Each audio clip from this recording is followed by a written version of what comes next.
Seja bem-vinda, seja bem-vindo ao Mundo Quant, o canal dos Quantstars, os que já são e os que querem se tornar Quantstars. Nesse vídeo, eu vou falar sobre taxas de juros continuamente capitalizadas. E nessa conversa, você vai ouvir eu falando sobre o risk-free bond ou risk-free rate. Então, só um aviso: em engenharia financeira, quando você ouve falar de risk-free bond, esse é o título de dívida que não tem risco de crédito, tá? Então, mais para frente, se você tiver interesse, deixa aí nos comentários que eu fale sobre taxas de juros estocásticas. Nesse caso, os instrumentos de dívida que estão associados a essas taxas, o preço deles pode variar devido à variação dessas taxas de juros. Mas, e aí tem sim risco de mercado no preço desses bonds. Mas quando a gente fala de risk-free, nós estamos falando de não haver risco de crédito, tá bom? E outra coisa é que quando a gente fala de dinâmica, que é o que eu vou mostrar aqui do risk-free bond, na verdade eu estou falando da dinâmica do preço, né? Como que o preço desse bond varia ao longo do tempo. Nesse caso aqui, eu vou falar de taxas de juros que são continuamente capitalizadas e que são determinísticas. Eu não vou falar aqui nesse vídeo de taxas de juros estocásticas. Mas se as taxas fossem estocásticas, a análise não é tão diferente quanto essa aqui. Você tem que saber essa. Então, se você tem interesse no assunto, fica ligado e aprende aí nos próximos minutos o que eu vou explicar sobre taxas de juros continuamente capitalizadas. Então, vamos lá. Imagina que você tenha, né? Você está hoje aqui no instante T0. Imagina que você tenha, aqui é o tempo. Então, imagina que você tenha um dinheiro seu que você colocou, investiu num título de dívida que no instante genérico T, esse bonde, né, o valor dessa instrumento de dívida que você investiu, ou podia ser o contrário, né? Você emitiu essa dívida e tomou dinheiro. Então, o ponto é, se você no instante de tempo T tem essa dívida valendo B de T, no instante de tempo T mais DT, um pouco depois, um pouquinho depois, você vai ter o bonde valendo B de T mais DT, o bonde, seu empréstimo ou sua dívida que você fez. E aí, qual que é o objetivo? É entender como que esse preço vai variar desde o instante T0 até um instante final lá, Tzão. Então, dado isso aqui, por exemplo, eu quero entender como que vai ser o preço desse bonde, eu ganhando juros sobre juros, porque eu vou investir meu dinheiro aqui, vou receber juros ao longo do período, e esses juros vão aumentando o valor do meu investimento ou da minha dívida até eu chegar nessa data Tzão, que eu quero saber quanto o bonde vai valer. Esse é o problema. Então, vamos pegar um exemplo aqui. Eu sei que o pessoal gosta de números, então vamos lá. Imagina que você tem uma taxa de retorno que vale para o instante T, e aí eu estou chamando de R de Tzinho, certo? Então, é a taxa de retorno que eu vou ter, a taxa de juros que eu vou ter nesse meu título, exatamente no instante T, que vale do instante T para o instante T mais DT. Então, imagina que essa taxa fosse de 7,2% ao ano. Então, aqui, ó, eu já deixo uma pergunta para você. Ó, presta atenção. Taxa de juros, taxa de retorno. Qual unidade de taxa de juros ou qual unidade de taxa de retornos? Pensa, ou de taxa de retorno. Pensa aí um minuto e depois você volta aqui. Para o vídeo, pensa unidade de taxa de retorno ou unidade de taxa de juros. Bom, se você falou que a unidade de taxa de juros é 100 unidade, né, que taxa de juros é adimensional, porque seria percentual, você errou. Unidade de taxa de juros e taxa de retorno é 1, que é adimensional, sobre tempo, ou em outras palavras, é tempo elevado a menos 1, 1 sobre tempo. Por quê? Porque é X% ao ano, ou X% ao mês, X% ao dia. Então, taxa de juros, taxa de retorno, e a taxa, estou falando percentual aqui, né? Então, quantos por cento você vai ganhar num determinado intervalo de tempo. Então, essa é a taxa, no meu caso aqui, taxa de retorno, 7,2% ao ano. Se você achava que taxa de juros não tinha unidade, aí você comenta aí, faz os comentários aí para saber se isso foi uma surpresa ou não. Então, volta. Taxa de retorno, 7,2% ao ano. Só que eu vou ficar investido, imagina que esse meu DT, ele representa um dia. Então, um dia, já que a taxa está em anos, eu preciso expressar um dia em anos. Então, um dia em anos, imagina que aqui a gente está trabalhando com um ano de 360 dias, então, um dia expresso em anos é 1 sobre 360 do ano. Legal, e aí, a hora que eu multiplicar, vai cortar. E quando eu fizer isso, eu vou ter o retorno percentual. Então, veja, essa taxa de retorno multiplicada pelo prazo vai me dar, agora sim, um cara que não tem unidade. Então, não confunda taxa de retorno com retorno. O retorno, sim, que é o famoso, que todo mundo conhece, que é a variação do preço sobre o preço. Então, o retorno já embute dentro dele um prazo, você não precisa falar. Então, o retorno foi de 5%, que o preço saiu de 100, foi para 105. Então, se você fizer a conta aqui, o delta P vai ser 5 sobre 100, então o retorno foi de 5% naquele período.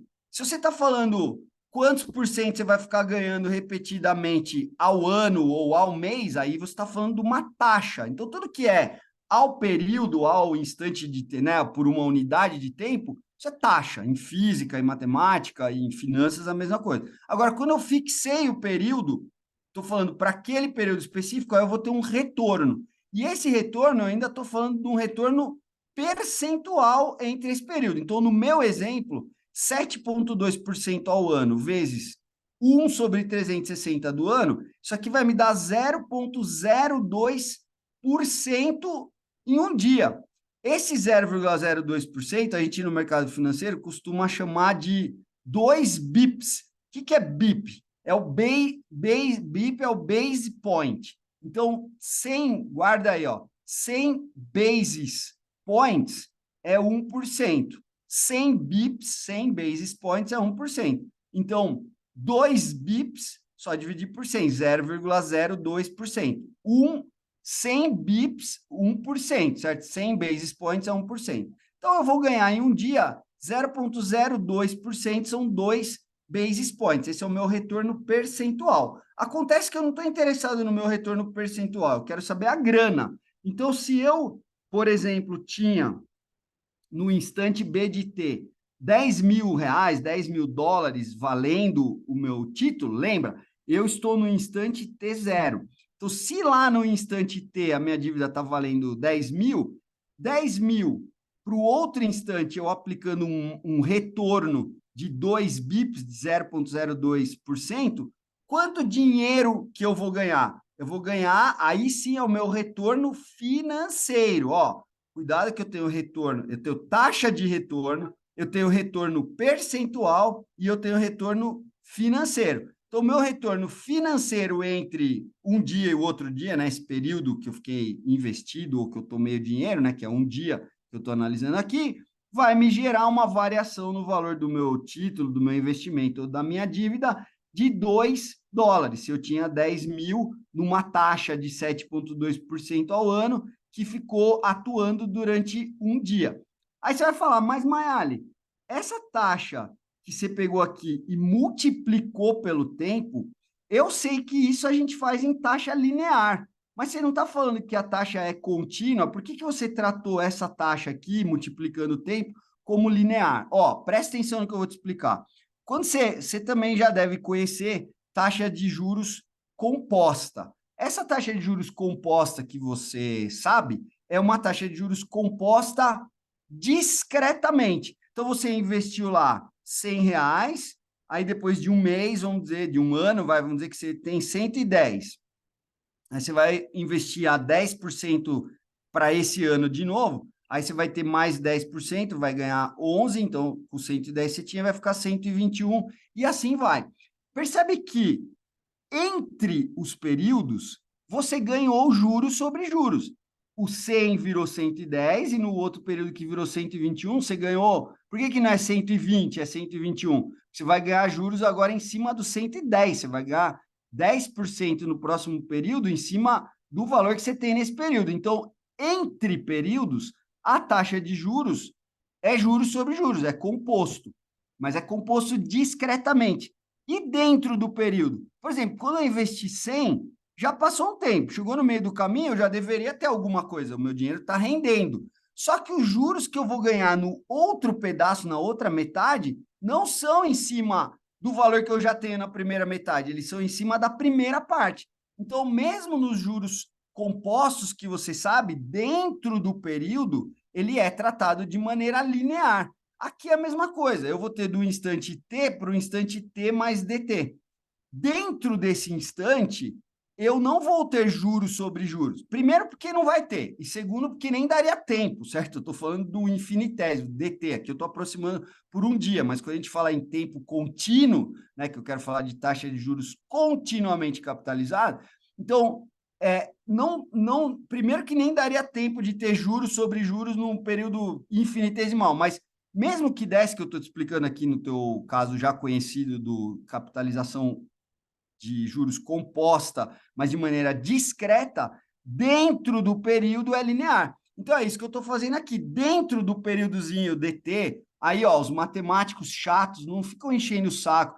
DT, pessoal, tem um sentido bem preciso lá na matemática formal, que é o infinitésimo. Então, quando eu estou falando aqui DT, estou pensando como um engenheiro, certo? A gente está falando de engenharia financeira, eu sou engenheiro, então, é como se fosse um intervalinho bem pequenininho, tá bom? Pensa assim que vai dar certo.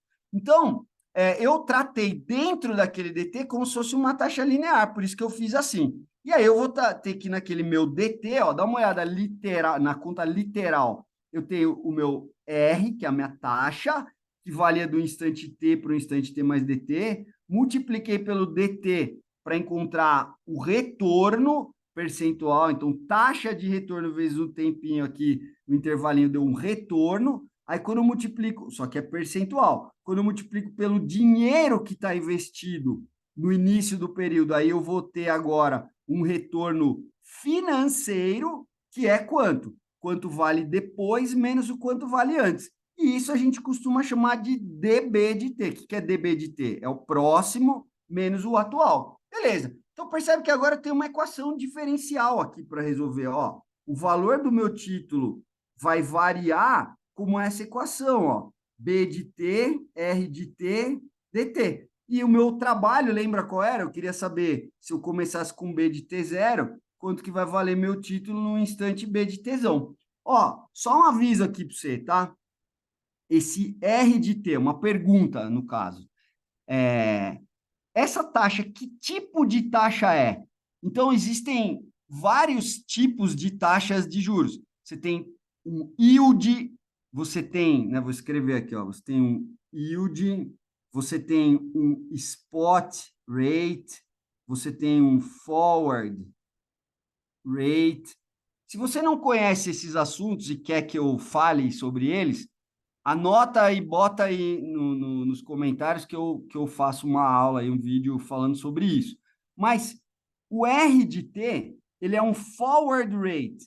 Por quê? Lembra, hoje eu estou no instante T0 e a minha análise que eu estou fazendo aqui, né, esse DB, é quanto o título variou do instante T para o instante T mais ET. Então, percebe que se eu estou no instante T0 hoje aqui, só que o meu preço, eu estou analisando quanto que é uma taxa de juros que vai atuar do instante futuro para o mais futuro ainda, eu estou falando uma taxa de juros forward, é um forward rate.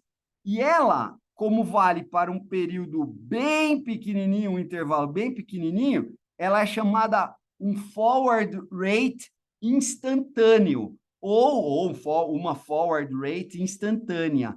E essa taxa nos livros também é chamada de short rate, tá bom? Se você tem interesse nesses assuntos de renda fixa, tem muita coisa, escreve aí, bota aí nos comentários, tá? Nesse momento, o que importa você saber é que essa taxa é uma taxa que vale do instante T para o instante T mais dt. E eu quero saber o que vai acontecer com o meu título, com o valor que eu investi ou com a dívida que eu fiz do instante T0 até o instante Tzão. Então, como eu te falei, a gente chegou numa equação diferencial que me dá como que vai variar o preço do bonde. Por isso que chama dinâmica do preço do risk-free bond, certo? E por que risk-free? Porque eu não estou falando de risco de crédito aqui ainda, tá? Vou falar em outro vídeo, não nesse. Então, ó, como é que resolve isso? Você sabe, cálculo tradicional, lá passa essa variável para baixo, integra de quanto? De T0, né, que é o instante inicial, não falei que eu queria isso? Do T0 até o T, saber quanto que o meu bonde, que começou com T0, vai valer no instante T. Então, você faz essa integral aqui e do outro lado dá isso aqui. Bom, aí, ó, vamos lá. Lembrando as suas aulas de cálculo. Quanto que é a integral de 1 sobre x dx? Essa integral, você sabe, vai dar o ln de x. Quando essa integral é definida de a até b, você vai calcular aqui de a até b. E aí vai ficar ln de b menos ln de a. E aí você lembra da escola que ln de b menos ln de a é ln de b sobre a. Então, beleza. Isso é o que vai dar nesse pedaço. Vai dar ln de b de Tzão sobre ln de b de T0. Isso vai ser igual a essa integral aqui. Ô, Maeli, você não vai fazer, calcular essa integral? Não, porque R de T é uma função que eu nem conheço. Eu falei que é uma taxa de juros determinística, nós estamos falando aqui, não estou falando de taxa de juros estocásticas, mas ela é uma função do tempo que eu não conheço aqui. Você pode assumir qualquer uma e botar lá. Então, se você conhecer, né, eu estou falando que essa taxa, ela sendo determinística, você conheceria essa função, seria uma função do tempo, você poderia fazer essa integral. Só que nos modelos de derivativos, por exemplo, de commodities, de moedas, de ações, a gente acaba usando a taxa de juros como se ela fosse determinística. Ela pode variar no tempo, mas ela varia de maneira determinística. Mas a taxa é determinística no mundo real? Não. Só que nos derivativos de juros, que o único assunto que me interessa é a variação da taxa de juros, aí eu boto o modelo estocástico para a taxa de juros. No caso de derivativos de outras coisas, de ações, o risco envolvido na variação do preço da ação, de uma moeda, de uma commodity, é muito mais significativo do que o risco envolvido na variação da taxa de juros. Então, a gente nem coloca. É por isso. Então, você vai ver nesses modelos de derivativos que a gente fala de energia, de commodities, de moedas, de ações, esses derivativos a gente costuma sempre tratar com a taxa de juros constante. Então, esse cara aqui não é nem função do tempo, é constante que eu estou falando. Então, a gente faz que esse R de T é um R constante. E aí, como que fica essa integral? Integral de R de T, esse R aqui você põe para fora. E quando você puser para fora, porque ele é constante, e quando você puser para fora, integrar dt vai dar o quê? Delta t, que é o tempo de t0 até t, então vai dar rt menos t0, que é isso que você está vendo aqui em cima. Ô, Maeli, mas por que tem um e elevado? Ó, lembra?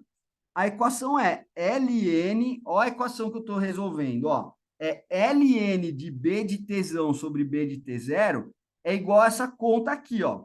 Essa conta, escreve aqui rt menos T0, né? Supondo que o r seja constante, como eu já te expliquei. Então, ó, lembra como resolve? Esse ln tem um e escondido aqui. Então, é e elevado a toda essa coisa aqui é igual a isso aqui, ó. Então, e elevado a toda essa coisa é igual a b de Tzão sobre b de T0. E é só passar para o outro lado, então fica que o b de Tzão é b de T0 e elevado a isso. Se essa conta aqui eu vou assumir que o R é constante, então vai ficar E elevado a R Tzão menos T0. Então, o valor do meu bonde lá no futuro é o valor do bonde hoje levado a valor futuro desta forma, E elevado a esse cara aqui, ó. Então, ó, dá uma olhada. Quando você usar taxa de juros, então pense o seguinte, ó, você vai querer ter dois trabalhos, em geral. Um, você está na data T0 e vai querer ir lá para o futuro na data Tzão. Como que eu faço para encontrar o valor futuro dado o valor presente? É só você multiplicar por E elevado a R, Tzão menos Tzinho. Então, toda vez nos modelos de finanças em tempo contínuo que você encontrar E elevado a R, Tzão menos Tzinho, esse cara aqui, E elevado a R, Tzão menos Tzinho, é o fator que faz com que 1 vira E elevado a R, Tzão menos T0, no caso aqui. Então, quando eu quero levar a valor futuro, eu multiplico por E elevado a R, Tzão menos Tzinho. Ô, Mari, se eu quiser fazer o contrário, se eu tenho o valor futuro e quero trazer a valor presente. Como você sabe, você já fazia isso no caso de juros normais. Você divide por 1 mais a taxa elevada ao prazo. No caso aqui de taxas de juros continuamente capitalizadas, é só passar para o outro lado. Ó. Você vai pegar esse cara aqui e vai jogar ele dividindo. Então vai ficar o valor presente é o valor futuro. Só que lembra que quando você tem 1 sobre A é a mesma coisa que a elevado a menos 1, ou você tem 1 sobre a elevado a x, é a mesma coisa que a elevado a menos x. Então, quando eu tenho E1 sobre E elevado a R t menos t0, isso aqui é a mesma coisa que E elevado a menos R t menos t0. Beleza, então é isso. Então, para passar para valor futuro, eu pego o valor presente e multiplico por E elevado a R t menos t0. Se eu quero o valor presente dado o valor futuro, eu multiplico por E, ou divide por E elevado a RT menos T0, ou multiplica por E elevado a E menos RT menos T0, tá? Mayali, essa taxa é uma viagem, ela não existe no mundo real. Então, não é que ela não existe, isso é usado nos modelos em tempo contínuo. Então, para a gente fazer os modelos, ela existe. Mas no mundo prático, não existe. Mas eu vou te contar uma história. Ó, essa taxa, daqui a um tempo, você vai começar a ver que as pessoas vão começar a usar essa taxa. Por que as pessoas não usam? As pessoas usam a taxa que você conhece lá como overnight, né? Tanto que, para quem é um pouco mais antigo, já ouviu falar da taxa over, que é o CDI, por exemplo, é uma taxa que vale de um dia para outro dia. E por que é assim? Porque, historicamente, os bancos não conseguiam fazer tudo que eles tinham que fazer dentro do dia. Então, tudo acontecia durante o dia, chegava à noite, eles faziam todos os cálculos, a compensação das coisas, e aí passava à noite, ele passava os valores de um dia para o outro dia e beleza. Só que isso aí não é o correto. Então, por exemplo, ó, pensa que você, vou abrir um slide aqui para eu fazer uns rabiscos. Então, pensa que você é um trader que não tinha dinheiro durante o dia para comprar uma ação para fazer o seu day trade. Aí, durante o dia, você foi lá e comprou a ação nesse instante. Se você fosse ficar com a ação durante 5 dias, você teria que ter o dinheiro para pagar a ação e ficar com a ação e gastou o teu dinheiro. Só que se eu fizer isso dentro do dia, eu vou comprar a ação, quando chegar no final do dia, eu vou vender a ação aqui e eu nem precisava ter o dinheiro na minha conta. Mas é correto isso? Não, não é o correto. É o que acontece, mas não é correto. Se você ficou com a tua conta e precisou comprar quis comprar um outro instrumento durante aquele tempo, e esse instrumento tinha um valor, você tinha que pagar por ele. Então, você, teoricamente, deveria ter tomado o dinheiro emprestado nesse período, e a hora que você vender a ação de volta, você repaga a tua dívida. E esse tipo, então, se eu fiquei meia hora com o dinheiro, 5 minutos com o dinheiro, 12 minutos com o dinheiro, tem que pagar os juros daquele período. Então, o jeito de tratar isso é com juros continuamente capitalizados, que a cada segundo que passou que você está devendo, você tem que pagar. Então, hoje, ainda não é assim. Só que aqui no Brasil a gente já tem o Pix. Você sabe, você faz a transferência, o dinheiro imediatamente aparece na conta da outra pessoa. Então, o sistema financeiro brasileiro se modernizando mais e mais e tendo capacidade que já tem hoje de tratar essas coisas, a hora que você é um fundo ou uma pessoa física que durante o dia ficou com a tua conta, a gente chama furada, você vai ter que pagar juros sobre isso. Beleza? Bom, é isso. Se você gostou desse vídeo e tem comentários, faz aí os seus comentários aí na seção de comentários. Se você quer ver outros assuntos, você escreve aí para mim também. Se você já conhecia ou não conhecia, me conta, mas o fato é, juros continuamente capitalizados é a maneira que a gente usa para modelar no mercado financeiro. Ó, né, derivativos. Uma última coisa, Mayali, e como que se essa taxa é diferente da antiga, como que eu passo de uma para outra? Então, se você conhece a sua taxa tradicional, que era aquela que você fazia lá, então vamos dizer que você tem um prazo de T anos, tá bom? E aqui vamos dizer que você começou na data Tzinho e vai até a data Tzão, então o prazo em anos é Tzão menos Tzinho, expressa em anos. Qual era a taxa que você já conhecia? 1 mais R.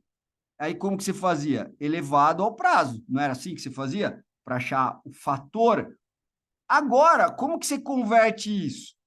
Agora você vai escrever um E elevado a um R, Tzão menos Tzinho. Então a pergunta é, como que eu faço para encontrar esse R se eu conhecer esse aqui?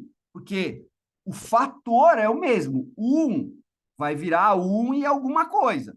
Agora, a forma que eu expressei a taxa com capitalização composta discreta, ela é diferente da maneira que eu estou expressando a taxa com capitalização contínua. Embora é igual quando você fala em alguma coisa em inglês, em português e em alemão, você está expressando de maneira diferente, mas você quer falar a mesma coisa.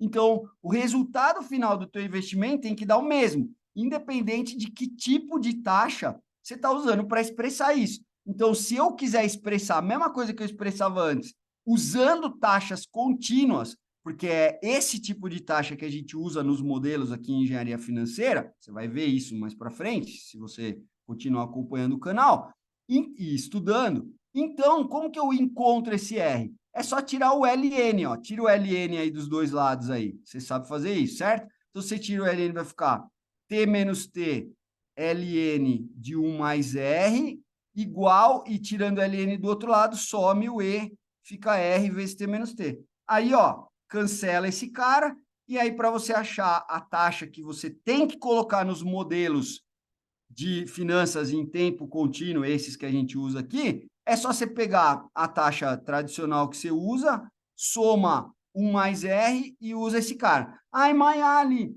mas e se eu estou usando a minha taxa base 252 e aqui eu estou usando 360? Aí você tem que adaptar, por isso que eu não recomendo que você decore essa expressão, que você tem que entender quantos stars entendem isso, não decoram. Você entende isso e aí faz a adaptação. Então, aí esse tempo vai estar expresso de uma certa forma, base 252, o que for, e esse aqui pode ser 360 ou também pode ser 252. Aí vai dar exatamente isso aqui. Beleza? Então, espero ver você no próximo vídeo. Um abraço e até lá.